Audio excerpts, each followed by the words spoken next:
ಸಂದರ್ಭದಲ್ಲಿ ನಮ್ಮ ತಾಲೂಕಿನಲ್ಲಿ ಸ್ವತಂತ್ರ ಹೋರಾಟಗಾರರಾಗಿ ಆ ಸ್ವತಂತ್ರ ಭಾರತವನ್ನ ಸ್ವತಂತ್ರಕ್ಕಾಗಿ ಹೋರಾಡದಂಥ ಒಬ್ಬ ಮಹಾನ್ ಚೇತನ ಇವತ್ತು ನಮ್ಮೊಂದಿಗಿದ್ದಾರೆ. ನಮ್ಮ ತಾಲೂಕಿನವರೇ ಆದಂಥವರು. ಅವರು ಸ್ವತಂತ್ರ ಹೋರಾಟದಲ್ಲಿ ತಮ್ಮದೇ ಆದಂತಹ ಒಂದು ಪಾತ್ರವನ್ನು ವಹಿಸಿದ್ದಾರೆ. ಅವರು ಆ ಸ್ವತಂತ್ರ ಹೋರಾಟದ ಸಂದರ್ಭದಲ್ಲಿ ಅವರ ಅನುಭವ ಹೇಗಿತ್ತು ಅಂತಕ್ಕಂಥದ್ದನ್ನ ಈ ದಿನ ನಾವು ನಿಮ್ಮ ಮುಂದೆ ಬಿಚ್ಚಿಡ್ತಾ ಇದ್ದೇವೆ. ನಮಸ್ಕಾರ. ನಮಸ್ಕಾರ ಡಾಕ್ಟರ್ ಸಪ್ಪೋರ್ಗಿ.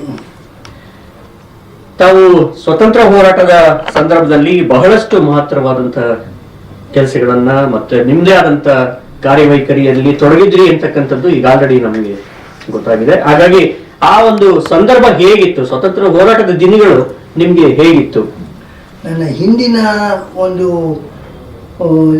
ದಿನವನ್ನು ಹೇಳೋದಾದರೆ, ನಾನು 42ರಲ್ಲಿ ಕ್ವಿಟ್ ಇಂಡಿಯಾ ಮೂಮೆಂಟ್ ಆಯ್ತಲ್ಲ, ಆ ಸಂದರ್ಭದಲ್ಲಿ ನಾನು ಮಿಡ್ಲ್ ಸ್ಕೂಲ್ನಲ್ಲಿ ಸ್ಟೂಡೆಂಟ್ ವಿದ್ಯಾರ್ಥಿಯಾಗಿದ್ದೆ.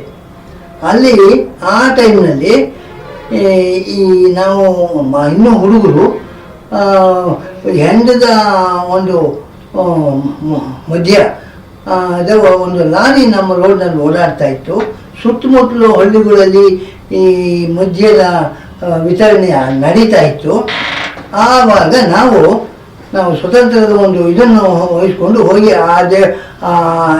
ಹೆಂಡದ ಅಂಗಡಿಗಳನ್ನೆಲ್ಲ ಕಿತ್ತು ಹಾಕೋದು, ಸುಡೋದು, ಈ ಹೆಂಡದ ಲಾರಿಗೆ ಬೆಂಕಿ ಹಚ್ಚಿದ್ವಿ. ಆಗ ಇದರವರು ಬಂದು ನಮ್ಮನ್ನು ಅದೇ ಲಾರಿನಲ್ಲಿ ತುಂಬಿಕೊಂಡು ತಗೊಂಡೋಗಿ ಕಾನ್ಕನಲ್ಲಿ ಕಾಳಿ ಬಿಟ್ಟು ಬಂದ್ಬಿಟ್ರು. ಅಲ್ಲಿಂದ ಬರ್ತಾ ಜನ ನಮಗೆ ಸಪೋರ್ಟ್ ಕೊಡೋರು, ಬೇಕಾದ ಊಟ ತಿಂಡಿ. ಅಲ್ಲಿಂದ ಬಂದ್ವಿ. ನಮ್ಮ ವಿದ್ಯಾಭ್ಯಾಸ ಮುಂದುವರಿಸಿ ವಿಧಾನಶ್ವತ್ವದಲ್ಲಿ ಇದು ನಡೀತಾ ಇತ್ತು. ನೀವು ತಾವು ಹೇಳಿದ್ರಿ ಎಂಡದ ಅಂಗಡಿಗಳಿಗೆ ಎಂಡದ ಲಾರಿಗಳಿಗೆ ಬೆಂಕಿ ಹಚ್ಚೋದಕ್ಕೆ ನಾವು ಮುಂದಾದ್ವಿ ಸೇರ್ಕೊಂಡು. ಅದಕ್ಕೆ ನಿಮ್ಗೆ ಹೇಗೆ ಪ್ರೇರಣೆ ಸಿಕ್ತು ಅದಕ್ಕೆ? ಸೊ ಆಗ ನಿಮ್ಗೆ ಆಲ್ರೆಡಿ ಆಗ್ಲೇನೆ ನಮ್ಗೆ ಈ ಗಾಂಧೀಜಿಯವರ ವಾಕ್ಯಗಳು, ಅವರ ಗಾಂಧೀಜಿಯವ್ರನ್ನ ಅರೆಸ್ಟ್ ಮಾಡಿ ಜೈಲಿನಲ್ಲಿಟ್ಟರು, ಇವೆಲ್ಲ ಬರ್ತಿತ್ತಲ್ಲ, ನಮಗೆ ದೇಶಾಭಿಮಾನ ಉಕ್ತಾ ಇತ್ತು. ಆಗ ನಾವು ನಮ್ಮ ದೇಶವನ್ನು ನಾವು ಉಳಿಸ್ಕೊಳ್ಬೇಕು, ಈ ಬ್ರಿಟಿಷರನ್ನು ಓಡಿಸ್ಬೇಕು ಅನ್ನೋ ಭಾವನೆ ದೊಡ್ಡವರೆಲ್ಲ ಹೇಳ್ತಾ ಇದ್ದಾರಲ್ಲ, ಅದು ನಮ್ಮಲ್ಲಿ ಪ್ರೇರೇಪಣೆ ಕೊಡ್ತು. ಆ ಪ್ರೇರೇಪಣೆಯಿಂದ ನಾವು ಅದನ್ನೆಲ್ಲ ಮಾಡಿದ್ವಿ. ಆ ಸಂದರ್ಭದಲ್ಲಿ ಯಾರಾದ್ರೂ ನಿಮಗೆ ಸ್ವಪ್ರೇರಣೆಯಿಂದ ಆ ರೀತಿ ನಾವು ಸ್ವತಂತ್ರಕ್ಕಾಗಿ ನಮ್ಮ ದೇಶ ನಮ್ಮ ಭಾಷೆ ಅಂತ ಹೋರಾಡೋದು ಬಂತ, ಅಥವಾ ಯಾರಾದ್ರೂ ನಿಮ್ಗೆ ಈಗ ನಮ್ಮ ದೇಶದ ಬಗ್ಗೆ ಈಗ ಹೋರಾಟ ಮಾಡ್ಬೇಕು ಹಾಗೆ ಹೀಗೆ ಅಂತ ಯಾರಾದ್ರೂ ನಿಮ್ಮನ್ನ ಪ್ರಚೋದನೆ ಮಾಡಿದ್ರ? ನನ್ನ ಸ್ನೇಹಿತರು ಒಬ್ಬರು ಇದ್ರು, ಆತನು ವಿದ್ಯಾರ್ಥಿನೇ. ಆತ ನಮಗೆ ಮೊದಲು ಪ್ರೇರೇಪಣೆ ಕೊಟ್ಟ, ಈ ಥರ ಮಾಡೋಣ, ದೇಶಕ್ಕಾಗಿ ಹೋರಾಟ ನಾವು ನಡೆಸೋಣ ವಿದ್ಯಾರ್ಥಿಗಳು ಅಂತ ಹೇಳಿದರು. ಅದ್ರ ಪ್ರಕಾರ ನಾವು ಅದನ್ನು ಮಾಡಿದ್ವಿ. ಆಗ ತಮ್ಗೆ ಎಷ್ಟು ವರ್ಷ ಇರ್ಬೋದು? ಆಗ ಬಹುಶಃ ಒಂದು 15 ಇರಬೇಕು ಅಂತ ಕಾಣ್ತೀನಿ. 15-16 ಇರಬಹುದು. ಆಗ ನೀವು ಶಾಲೆಯಲ್ಲಿ ಓದ್ತಾ ಇದ್ದೆ. ಎಲ್ಲಿ? ನಿಮ್ಮೂರಿನಲ್ಲಿ ಕುರಂಕೋಟೆ? ಇಲ್ಲ, ನಮ್ಮೂರಿನಲ್ಲಿ ಪ್ರೈಮರಿ ಶಾಲೆ ಮಾತ್ರ ಇದ್ದಿದ್ದು. ಸುತ್ತಮುತ್ತ ಎಲ್ಲೂ ಮಿಡ್ಲ್ ಸ್ಕೂಲ್ ಇರಲಿಲ್ಲ. ಮಾಧ್ಯಮಿಕ ಶಾಲೆ ಬಸಪ್ಪನ ಪಾಳ್ಯ ಅಂತ ಒಂದು ಇತ್ತು. ಅಲ್ಲಿ ಆ ಕಡೆ ಕೆಸ್ತೂರು, ಈ ಕಡೆ ತೋನ್ಕೆರೆ, ಮಧ್ಯದಲ್ಲಿ ಒಂದು ಸೆಂಟ್ರಲ್ ಸ್ಕೂಲ್. ಅಲ್ಲಿಗೆ ಹೋಗ್ತಾ ಇದ್ವಿ. ಇಲ್ಲಿಂದ 5 ಮೈಲಿ 6 ಮೈಲಿ ನಡ್ಕೊಂಡು ಹೋಗ್ತಾ ಇದ್ವಿ ಅಲ್ಲಿಗೆ. ಅಲ್ಲಿಂದ ನಾನು ಈಗ ಚಳವಳಿ ಇದೆಲ್ಲ ಮುಗಿದು ಇದಾದ್ಮೇಲೆ ನೆಕ್ಸ್ಟು ಮಾಧ್ಯಮಿಕ ಶಾಲೆಯಲ್ಲಿ 4ನೇ ತರಗತಿಗೋ 5ನೇ ತರಗತಿಗೋ ಏನು ಗೋರಿಬಿದನೂರು ಹೋದೆ. ಅಲ್ಲಿ ಗೋರಿಬಿದನೂರಲ್ಲಿ ವಿಧಾನಸೌಧದಲ್ಲಿ ಇದು ನಡೀತಾ ಇತ್ತಲ್ಲ, ಆ ಗಲಾಟೆಯಲ್ಲಿ ಹೋಗಿ ನೋಡಿದ್ವಿ ಅಷ್ಟೇ. ಆದರೆ ನಾವು ಅಲ್ಲಿ ಹೋಗಿ ಅವರನ್ನು ಅಲ್ಲೇನು ವಿದ್ಯಾರ್ಥಿಗಳು ನಾವು ಇನ್ನೂ. ಆಮೇಲೆ ನನ್ನ ಹೈಸ್ಕೂಲ್ ವಿದ್ಯಾಭ್ಯಾಸ ಅಲ್ಲೇ ಮುಗಿಸ್ಬೇಕು. ಈ ಮಧ್ಯೆ ಬಾಪೂಜಿಯವರು ನಂದಿ ಬೆಟ್ಟಕ್ಕೆ ಬಂದಿದ್ದರು. ಅವ್ರಿಗೆ ಬೆಂಗಳೂರಿಗೆ ಬಂದಾಗ ಸ್ವಲ್ಪ ಆರೋಗ್ಯ ಇದಿಲ್ಲ ಅಂದ್ಬಿಟ್ಟು, ಆಗಿನ್ನೂ ನಾವು ವಿದ್ಯಾರ್ಥಿಗಳು. ಆ ನಂದಿ ಬೆಟ್ಟಕ್ಕೆ ಬಂದಿದ್ದಾಗ ನಾನು ಏನು ಮಾಡಿದ್ವಿ, ನಾವು ಹುಡುಗರಲ್ಲನ ಬಾಪೂಜಿಯವ್ರು ನೋಡಬೇಕು, ನಡಿ ಹೋಗೋಣ ಅಂತ ಒಂದು ಗುಂಪು ಮಾಡಿಕೊಂಡು ಒಂದು 8 ಜನ ನಂದಿ ಬೆಟ್ಟಕ್ಕೆ ಹೋದ್ವಿ. ಹೋಗಿ ಬಾಪೂಜಿಯವರನ್ನು ನೋಡಿದ್ವಿ, ಮಾತಾಡಿಸಿದ್ವಿ, ನಮಸ್ಕಾರ ಮಾಡಿದ್ವಿ. ಹಿಂದಿನಲ್ಲಿ ಮಾತಾಡ್ತಾ ಇದ್ರು, ನಮಗೇನು ಗೊತ್ತಾಗ್ತಿರ್ಲಿಲ್ಲ. ಹಿಂದಿ ಗೊತ್ತಿರಲಿಲ್ಲ ನಮಗೇನು. ಆವಾಗ ಸರಿ ಬಾಪೂಜಿಯವರಿಗೆ ಮಾಡಿ ಬಂದುಬಿಟ್ವಿ. ಬಂದ ಮೇಲೆ ಮತ್ತೆ 46-47 ಏನೋ ಚಳವಳಿ ಪ್ರಾರಂಭ ಆಯ್ತಲ್ಲ, ಡೂ ಆರ್ ಡೈ, ಅಂದರೆ ಭಾರತ ಬ್ರಿಟಿಷರೇ ಭಾರತವನ್ನು ಬಿಟ್ಟು ತೊಲಗಿ ಈ ಮೂಮೆಂಟು ಶುರು ಆಯ್ತಲ್ಲ. ಆಗ ಬಾಪೂಜಿಯವರು ಒಂದು ಕರೆ ಕೊಟ್ಟರು, ವಿದ್ಯಾರ್ಥಿಗಳು ಚಳವಳಿಯಲ್ಲಿ ಭಾಗವಹಿಸಬೇಕು ಅಂತ ಬಾಪೂಜಿಯವರು ಕರೆ ಕೊಟ್ಟರು. ಆ ಕರೆ ಕೊಟ್ಟಾಗ ನಾವು ಆ ಚಳವಳಿಯಲ್ಲಿ ಭಾಗವಹಿಸಿದ್ವಿ. ಅಲ್ಲಿ ವಿಧಾನಸೌಧ ಸುತ್ತಮುತ್ತ ಈಚಲ್ ಮರಗಳಿತ್ತು, ಅದನ್ನೆಲ್ಲ ಕಡಿಯೋದು ಮಾಡೋದೆಲ್ಲ ಮಾಡ್ತಾಯಿದ್ವಿ. ಆಮೇಲೆ ನಮ್ಮನ್ನು ಅರೆಸ್ಟ್ ಮಾಡಿಕೊಂಡ್ರು. ಅರೆಸ್ಟ್ ಮಾಡಿ ತಗೊಂಡೋಗಿ ಚಿಕ್ಕಬಳ್ಳಾಪುರ ಜೈಲಿನಲ್ಲಿ ಇಟ್ಟಿದ್ರು. ಈಗ ನೀವು ವಿದ್ಯಾರ್ಥಿ ಇದ್ದಾಗ ಶಾಲೆನಲ್ಲಿ ಏನಾದ್ರೂ ಸ್ವತಂತ್ರದ ಬಗ್ಗೆ ಅಲ್ಲಿನ ಶಿಕ್ಷಕರು ನಿಮ್ಗೆ ಪ್ರಚೋದನೆ ಅಥವಾ ಸ್ವತಂತ್ರಕ್ಕಾಗಿ ಅಥವಾ ನಮ್ಮ ದೇಶಕ್ಕಾಗಿ ನಾವು ಹೋರಾಡಬೇಕು, ಭಾಷೆಗಾಗಿ ಹೋರಾಡಬೇಕು, ಆ ರೀತಿಯಾದಂತಹ ಪಾಠಗಳು ಆ ತರ ಏನು ಶಿಕ್ಷಕರೇನು ಕೊಡ್ತಾ ಇರಲಿಲ್ಲ. ನಮ್ಗೆ ಸ್ವಯಂ ಪ್ರೇರಣೆ, ನಮಗೇನೇನೆ ದೇಶಾಭಿಮಾನ ನಮ್ಮಲ್ಲಿ ತುಳಿತಾ ಇತ್ತು. ಈ ಗಳಿಗೆಯಲ್ಲೂ ಅಷ್ಟೇ, ನಮಗೆ ನಮ್ಮ ದೇಶ, ನಮ್ಮ ಜನ, ನಾವು ಚೆನ್ನಾಗಿರ್ಬೇಕು ಅಂದರೆ ದೇಶಕ್ಕಾಗಿ ಹೋರಾಡೋಣ. ನಾನು ಇವತ್ತು ಯಾರಿಗೆ ಹೇಳೋದು ಅಷ್ಟೇ, ಒಳ್ಳೇದು ಮಾಡಿರಿ, ಒಳ್ಳೆಯವರಾಗಿರಿ, ದೇಶಕ್ಕಾಗಿ ಹೋರಾಟ ನಡೆಸಿ, ಜನಗಳಿಗೆ ಒಳ್ಳೇದು ಮಾಡಿ, ಜನಗಳಿಗೆ ಕೆಟ್ಟದ್ದು ಮಾತ್ರ ಯಾರು ಮಾಡೋಕೆ ಹೋಗ್ಬೇಕು. ನೀವು ಹೋರಾಟ ಮಾಡೋಕೆ ತೊಡಗಿಸ್ಕೊಂಡಾಗ ನಿಮ್ಮ ಪಾಠ ಪ್ರವಚನಗಳಿಗೆ ಏನ್ ತೊಂದರೆ ಆಗ್ತಿಲ್ವಾ? ಅಥವಾ ನಿಮ್ಮ ಶಿಕ್ಷಕರು ನೀವು ಶಾಲೆಗೆ ಹೋಗ್ತಿದ್ದಾಗ ನಿಮ್ಗೆ ಏನಾದ್ರು ದಂಡನೆ ಮಾಡುವಂತದ್ದು ಆತರ ಏನು ಇರ್ಲಿಲ್ವಾ? ಅಥವಾ ಅವರೇ ನೀವು ಹೋರಾಟಕ್ಕೆ ಭಾಗವಹಿಸಿ? ಇಲ್ಲ, ಅವರೇನು ಹೇಳ್ತಾ ಇರ್ಲಿಲ್ಲ. ನಾವೇನೆ ಹೋಗ್ಬಿಟ್ವಿ, ಸ್ಕೂಲ್ ಬಿಟ್ಬಿಟ್ಟು ಸ್ಕೂಲ್ ಅವ್ರು ನಡೆಸ್ಕೊಂತಿದ್ರು. ನಾವು ಒಂದು ಗ್ರೂಪ್, ನಾವು ಹೋಗ್ಬಿಟ್ವಿ, ನಡಿ ಹೋಗ್ರಿ ಹೋರಾಟದ ಸ್ವಪ್ರೇರಣೆಯಿಂದ ಹೋಗಿ ಅಲ್ಲಿ ಮಾಡಬೇಕು ಅಂತ ಮಾಡಿದ್ವಿ. ಆಮೇಲೆ ಅರೆಸ್ಟ್ ಆಯಿತು, ಜೈಲಿನಲ್ಲಿ ಇಟ್ಟಿದ್ರು. ಯಾವ ಜೈಲಲ್ಲಿ? ಚಿಕ್ಕಬಳ್ಳಾಪುರ ಜೈಲಿನಲ್ಲಿ ಸ್ವಲ್ಪ ದಿವಸ. ಆಮೇಲೆ ಅವಾಗ ಎಷ್ಟೇ ಇಸ್ವಿ ಇರ್ಬೋದು ನಿಮ್ಮನ್ನ ಜೈಲಿಗೆ ಹಾಕ್ತಂತ ಸಂದರ್ಭ? ಎಷ್ಟನೇ ಇಸ್ವಿ? 46-47 ಇರಬೇಕು. ಇಲ್ಲಿ ವಿದ್ರಾಶ್ವದಲ್ಲಿ ನಡೆದಂತ ಘಟನೆ. ಓಕೆ, 45-46 ಇರಬೇಕು. ಎಷ್ಟು ದಿನ ತಾವು ಜೈಲಿನಲ್ಲಿದ್ರಿ? ಒಂದು ತಿಂಗಳ ಮೇಲೆ 15 ದಿವಸ 20 ದಿವಸ ನಮ್ಗೆ ಸ್ವತಂತ್ರ ಕೊಟ್ಬಿಟ್ರಲ್ಲ, ಕೊಟ್ಟ ಮೇಲೆ ನಮ್ಮನ್ನು ಬಿಟ್ರು. ಎಷ್ಟು ದಿನ ಜೈಲಲ್ಲಿ ಇದ್ದಿದ್ದು? ಅಂದ್ರೆ ಒಂದು ತಿಂಗಳ ಮೇಲೆ 15 ದಿವಸ 16 ಇದ್ವಿ ಅಂತ ಕಾಣ್ತಾ ಇದೆ, ಡೆಫಿನೆಟ್ ಆಗಿ ಜ್ಞಾಪಕ ಇಲ್ಲ. ನಿಮ್ಗೆ ಅವಾಗ ವಯಸ್ಸು?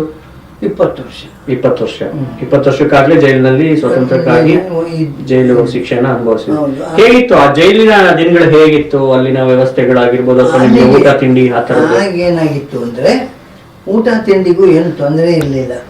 ಅಷ್ಟೊತ್ತಿಗಾಗ್ಲೇನೆ ಆ ಬ್ರಿಟಿಷರೇ ಆಗಲಿ, ಆಡಳಿತಗಾರರು ಯಾರ್ಯಾರು ಆಡಳಿತ ನಡೆಸ್ತಾ ಇದ್ದವ್ರು ಆಗಲೇ ಸ್ವಲ್ಪ ಲೂಸ್ ಆಗಿದ್ರು. ಅಷ್ಟೊಂದು ಬಿಗಿ ಇರಲಿಲ್ಲ. ಯಾಕೆಂದ್ರೆ ನಮ್ಮ ದೇಶಕ್ಕಾಗಿ ಎಲ್ಲ ಜನ ಹೋರಾಟ ನಡೆಸ್ತಾವ್ರೆ, ನಮಗೆ ಸ್ವತಂತ್ರ ಬಂದೇ ಬರ್ತದೆ ಇನ್ನು ಇದು ಜನಗಳಲ್ಲೂ ಇತ್ತು. ಈ ಪೊಲೀಸ್ನವರು ಅವರು ಇದ್ರಲ್ಲ, ಅವ್ರಿಗೂ ಆಗ್ಲೇನೆ ಸೋಮನ ಆಗ್ಬಿಟ್ಟಿದ್ರು. ಅವರು ಏನು ನಮಗೇನು ಹಿಂಸೆ ಕೊಡಲಿಲ್ಲ. ಆಗ ಫಸ್ಟು 42ರಲ್ಲಿ ಸ್ವಲ್ಪ ಹಿಂಸೆ ಕೊಟ್ಟರು, ಇವಾಗ ಏನು ಹಿಂಸೆ ಕೊಡಲಿಲ್ಲ. ಈಗ ಸ್ವತಂತ್ರ ಹೋರಾಟಕ್ಕಾಗಿ ಎರಡು ರೀತಿಯಾದಂತ ಗುಂಪು ಇತ್ತು. ಒಂದು ಮಂದಗಾಮಿ ಗುಂಪು, ಇನ್ನೊಂದು ತೀವ್ರಗಾಮಿ ಗುಂಪು ಅಂತ ಇತ್ತು. ಎರಡು ರೀತಿಯಾದಂತ ಗುಂಪು ಸ್ವತಂತ್ರಕ್ಕಾಗಿ ಹೋರಾಟ ಮಾಡ್ತಿತ್ತು. ಅದರಲ್ಲಿ ನಿಮ್ಮ ಆಯ್ಕೆ ಯಾವ್ದಾಗಿತ್ತು? ತೀವ್ರಗಾಮಿ ಆಗಿತ್ತ, ಮಂದಗಾಮಿ ಆಗಿತ್ತ? ಫಸ್ಟ್ ತೀವ್ರಗಾಮಿ ಆಗಿತ್ತು. ಕಾರಣ ಯಾಕೆಂದ್ರೆ ಅಷ್ಟೊತ್ತಿಗಾಗಲೇ ಬೋಸ್ ರಂಗೂನ್ಗೆ ಹೋಗಿ ಅಲ್ಲಿ ಸೈನ್ಯ ಕಟ್ಟಿ ಭಾರತದ ಮೇಲೆ ಮಾಡಬೇಕು ಅಂತ ಅಲ್ಲಿ ಒಂದು ಕಡೆ ಅವ್ರು ಮಾಡ್ತಾ ಇದ್ರು. ನಮಗೆ ಬೋಸ್ ಆರ್ಮಿಗೆ ಹೋಗ್ಬಿಡ್ಬೇಕು ಅನ್ನೋ ಮನಸ್ಸು ಹುಟ್ಟಿತು. ಆವಾಗ ನನ್ನ ಫ್ರೆಂಡ್ ಯಾರೋ ಒಬ್ಬರು ಇದ್ರು, ಗೌರಿಬಿದ್ನೂರ ಹತ್ರನೇ, ಅವ್ರನ್ನ ಕರ್ಕೊಂಡು ಬೆಂಗಳೂರಿಗೆ ಹೋಗ್ಬಿಟ್ಟು ನಾವು ಹೋಗ್ಬಿಡೋಣ ನಡಿ ಅಂತ ಕರ್ಕೊಂಡು ಹೋದೆ. ಅಲ್ಲಿಗೆ ಹೋದ್ರೆ ತೀವ್ರಗಾಮಿ ಸಂಘಕ್ಕೆ ಸೇರ್ಕೊಳ್ಳೋಣ ಅಂತ ಅಲ್ಲಿ ನಮ್ಗೆ ಕರ್ಕೊಂಡು ಹೋಗೋರು ಇಲ್ಲ ಮಾಡೋರು ಇಲ್ಲ, ಹಾಗಾಗೋಯ್ತಲ್ಲಿ. ಅಲ್ಲಿಂದ ವಾಪಸ್ ಬಂದ್ಬಿಟ್ಟು ಸರಿ ಇದೇ ಐತಲ್ಲ ಮಂದಗಾಮಿಲು, ಇದರಲ್ಲಿ ಭಾಗವಹಿಸಿ. ನಿಮ್ಮ ಒಡನಾಡಿಗಳು ಎಷ್ಟು ಜನ ಇದ್ರಿ ಜೈಲಿನಲ್ಲಿ? ಜೈಲಿನಲ್ಲಿ ನನ್ನ ಜೊತೆಯಲ್ಲಿ ನಮ್ಮ ಇದರಿಂದ ಹೋದವರು ಒಂದು 10-15 ಜನ ಇದ್ವಿ. ಬೇರೆ ಬೇರೆ. ಆಮೇಲೆ ಜೈಲಲ್ಲಿ ಅವರೆಲ್ಲ ನಿಮ್ಮ ಊರಿನ ಸುತ್ತಮುತ್ತವರ ಅಥವಾ ಪರಿಚಯ ಆಗಿದ್ದವರ? ಅವಾಗ ನಮ್ಮ ಊರು ಇಲ್ಲಿ, ಅವ್ರು ನಾನು ಇದ್ದಿದ್ದು ಗೋರಿಬಿದ್ನೂರಲ್ಲಿ. ಅಲ್ಲಿ ಅವರು ನನ್ನ ಜೊತೆನೇ ಅವರಲ್ಲಿ ಓದ್ತಾ ಇದ್ರು ವಿದ್ಯಾರ್ಥಿಗಳು, ಅವರು ಅಲ್ಲಿ ಇದ್ವಿ. ಆಮೇಲೆ ಇದೆಲ್ಲ ಆಯ್ತು. ನಾನು ಓದುವಾಗಲೇ ಈ ಸೇವಾದಳ ಅಂತ ಒಂದು ಇದಿತ್ತು. NS ಹರ್ಡೀಕರ್ ಅಂತ ಸ್ಥಾಪಕರು, ಸೇವಾದಳದ ಸಂಸ್ಥಾಪಕರು. ಅವರು ವಿಧಾನಸೌಧದಲ್ಲಿ ಒಂದು ಕ್ಯಾಂಪ್ ಮಾಡಿದ್ರು ಟ್ರೈನಿಂಗ್ ಕೊಡೋದಕ್ಕೆ. ಆವಾಗ ನಾನು ಏನ್ ಟ್ರೈನಿಂಗ್ ಅದು? ಈ ಇದು ಏನು ಆಟ ಪಾಠಗಳು, ಅಲ್ಲಿ ದೇಶದ ಬಗ್ಗೆ ತಿಳುವಳಿಕೆ ಕೊಡೋದು, ಇದರ ಬಗ್ಗೆ ಮಾಡ್ತಾ ಇದ್ರು. ಸರ್ವಿಸ್ ಮಾಡೋದು, ಆವಾಗ ಸಮಾಜ ಸೇವೆ. ಆಗ ಅಲ್ಲಿ ಹೋಗಿ ಮಾಧ್ಯಮ ಶಿಕ್ಷಣ ಪಡ್ಕೊಂಡೆ. ಮಾರನೇ ವರ್ಷ ಸಿದ್ಧಗಂಗೆಯಲ್ಲಿ ಒಂದು ಕ್ಯಾಂಪ್ ನಡೀತು. ಅದು ಹೈಯರ್ ಇದು ಸೇವಾದಳದ ಕೇಂದ್ರ ನಾಯಕ ಟ್ರೈನಿಂಗು. ಅಲ್ಲಿ ಟ್ರೈನಿಂಗ್ ತಗೊಂಡೆ. ಅದು ಸಮಾನದಲ್ಲೇನೆ ರಜಾ ಕಾಲದಲ್ಲಿ. ಆಮೇಲೆ ಬಾಬು ರಾಜೇಂದ್ರ ಪ್ರಸಾದ್ ನಮ್ಮ ಕ್ಯಾಂಪಿಗೆ ಇದು ಬಂದಿದ್ರು. ಅವಾಗ ಫೋಟೋ ತೆಗಿಸಿದ್ದು, ಫೋಟೋ ಕೂಡ ಐತಿ ನನ್ನ ಹತ್ರ. ಅದಾದಮೇಲೆ ಸರಿ ಹೈಸ್ಕೂಲು ಇದಾಯ್ತು. ಇನ್ನೇನು ಸ್ವತಂತ್ರ ಕೊಟ್ಟರಲ್ಲ, ಇದೆಲ್ಲ ಆದಮೇಲೆ ಮತ್ತೆ ಬಂದೆ. ಹೈಸ್ಕೂಲ್ನಲ್ಲೇ ನಮ್ಮ ಹೆಡ್ ಮಾಸ್ಟ್ರು ನನ್ನನ್ನೇ ಅಲ್ಲಿ ಡ್ರಿಲ್ ಟೀಚರಾಗಿ ಅಪಾಯಿಂಟ್ ಮಾಡಿಕೊಂಡ್ರು. ಅದಕ್ಕೆ ಮುಂಚೆ ಬೇರೆ ಬೆಂಗಳೂರಿನವ್ರು ಯಾರು ಇದ್ದರು, ಅವ್ರಿಗೆ ರಿಲೀಸ್ ಮಾಡಿಬಿಟ್ಟು ನನ್ನನ್ನು ಅಪಾಯಿಂಟ್ ಮಾಡಿಕೊಂಡ್ರು. 2-3 ವರ್ಷ ಅಲ್ಲಿದ್ದೆ. ಆಮೇಲೆ ಅದು ಪ್ರೈವೇಟ್ ಸ್ಕೂಲು. ಇವರು ಆಮೇಲೆ ನಮ್ಮ ಬ್ರದರ್ ಏನು ಮಾಡಿದ್ರು, ಅಪಾಯಿಂಟ್ಮೆಂಟ್ಗೆ ಅರ್ಜಿಗಳು ಹಾಕಿದ್ರು. ಒಂದು 3-4 ಡಿಪಾರ್ಟ್ಮೆಂಟ್ಗೆ ಹಾಕಿದ್ರು. ಎಲ್ಲ ನಡೆದದ್ದು ಸ್ವತಂತ್ರ ಬಂದ ನಂತರನ? ಹೌದು. ಈಗ ನೀವು ಜೈಲಲ್ಲಿದ್ರಿ ಅಂತ ಹೇಳಿದ್ರಲ್ಲ, ಜೈಲಲ್ಲಿದ್ದಂತ ಸಂದರ್ಭದಲ್ಲಿ ಸ್ವತಂತ್ರ ಹೋರಾಟಕ್ಕೆ ಮುಂಚೂಣಿ ನಾಯಕರು ಏನಿದ್ರಲ್ಲ, ಅಂತ ಫಸ್ಟ್ ಬೆಂಚ್ ಲೀಡರ್ಸ್ ಅಂತ ಏನು ಮಹಾತ್ಮ ಗಾಂಧಿ ಆಗಿರ್ಬೋದು, ಸುಭಾಷ್ ಚಂದ್ರ ಬೋಸ್, ಈ ರೀತಿಯಾದಂತ ನಾಯಕರು, ಆ ಸಂದರ್ಭದಲ್ಲಿ ಅವ್ರು ಯಾರಾದ್ರೂ ನಿಮ್ಮನ್ನ ಭೇಟಿ ಆಗ್ಲಿಕ್ಕೆ ಬಂದಿದ್ರಾ? ಇಲ್ಲ, ಅಲ್ಲಿಗೆ ಯಾರು ಬಂದಿರ್ಲಿಲ್ಲ. ಇಲ್ಲಿಯ ನಾಯಕರುಗಳು ಇದ್ರಲ್ಲ, ಅವ್ರು ಮಾತ್ರ ಬರೋರು. ಜೈಲಿಗೆ ಬಂದು ನಮ್ಮನ್ನು ವಿಚಾರಿಸಿ, NC ನಾಗೈರೆಡ್ಡಿ ಅಂತ ಒಬ್ಬರು ಲೀಡರ್ ಅವರು, ಹೀಗೆ ಅವರು ಬಂದು ವಿಚಾರಿಸೋದೇ ವಿನ ಅವ್ರು ಯಾರು ಬಂದಿರಲಿಲ್ಲ. ಸ್ವತಂತ್ರ ನಂತರ ನಿಮ್ದು ಬಿಡುಗಡೆ ಆಯ್ತಾ ಅಥವಾ ಮುಂಚೆನೆ ಬಿಡುಗಡೆ? ಸ್ವತಂತ್ರ ನಂತರ.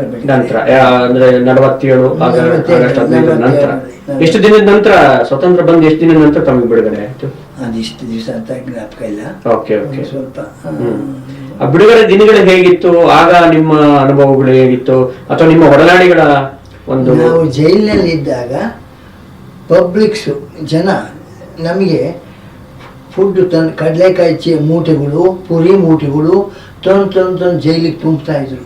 ಆ ಜೈಲರೇ ತಿನ್ನೋದಕ್ಕೆ ಜೈಲರೇ ಆಗಲಿ, ಅಲ್ಲಿ ಏನು 100 ಜನ ಇದ್ದಿದ್ದು ಜೈಲಿನಲ್ಲಿ.